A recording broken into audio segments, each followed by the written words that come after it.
Lecturers వాళ్ళ ఫోన్లు కలవడం కానీ మన ఫోన్లు కలవడం కానీ వాళ్ళ కాంటాక్ట్స్ మనం మిస్ అయినాం. సో అలాంటి కాంటాక్ట్స్ సార్లందరినీ కాంటాక్ట్స్ తెలుసుకొని వాళ్ళకి ఇన్ఫర్మేషన్ చేయడానికి సార్ చాలా మనకు హెల్ప్ చేసిండు. సార్ కనీసం ఒక 5-6 టీచర్స్ మెంబర్స్ మనకి ఇవ్వడం వల్ల వాళ్ళు ఈరోజు ఇక్కడ ఉన్నారు. సో సార్ ఈ గెట్ టుగెదర్లో సార్ పాత్ర కూడా ఉందని చెప్తారు.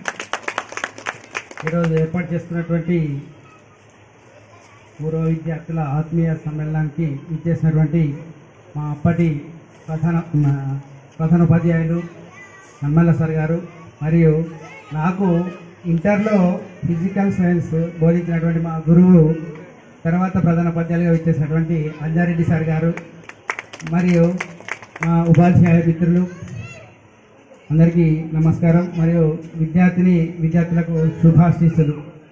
నేను ఈ పాఠశాలకు 2000 సంవత్సరంలో బదిలీపై వచ్చాను.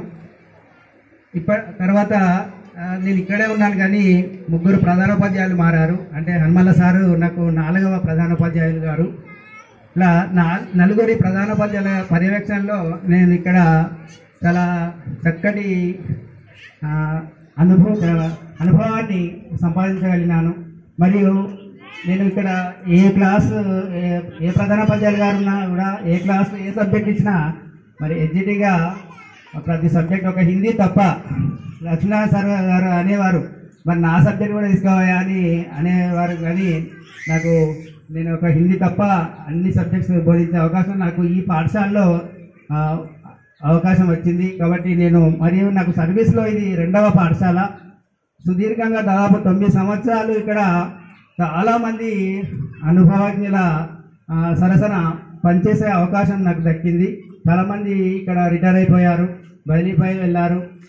పిఈఓగా అంటే పరిషత్ ఎడ్యుకేషనల్ ఆఫీసర్గా లక్ష్మణస్వామి సార్ గారు వెళ్ళారు. వారు కూడా ఇక్కడే మొట్టమొదటి ప్రధానోపాధ్యాయులుగా పనిచేశారు. ఇట్లా నాకు అసలు చెప్పలేనంత అనుభవాన్ని నేను సంపాదించుకున్నాను. దాన్ని నా సర్వీస్లో ఇప్పటికీ నేను ప్రాథమిక పాఠశాల షానగర్లో పనిచేస్తున్నప్పటికీ ప్రధానోపాధ్యాయులుగా పనిచేస్తున్నాను. అక్కడ ఈ ప్రధానోపాధ్యాయుల పర్యవేక్షణలో నేను సంపాదించుకున్నటువంటి అనుభవాన్ని నేను అక్కడ ఉపయోగిస్తున్నాను. దానికి మరి వారు కారకులు కాబట్టి వారందరినీ వారికి ధన్యవాదాలు తెలియజేసుకుంటున్నాను.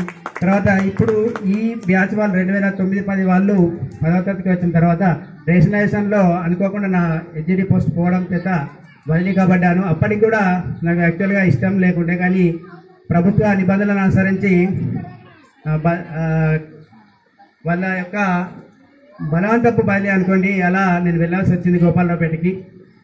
తర్వాత మీ బ్యాచ్ వాళ్ళకి మాత్రం నేను అనుకుంటే 6-7 తరగతుల్లో క్లాస్ టీచర్గా నేను వ్యవహరించినట్టుగా నాకు గుర్తుంది. తర్వాత నేను అన్ని సబ్జెక్టులు, తెలుగునే కాదు, తెలుగు, ఇంగ్లీషు, తర్వాత 1 సంవత్సరం 6th వాళ్ళకంటే మీ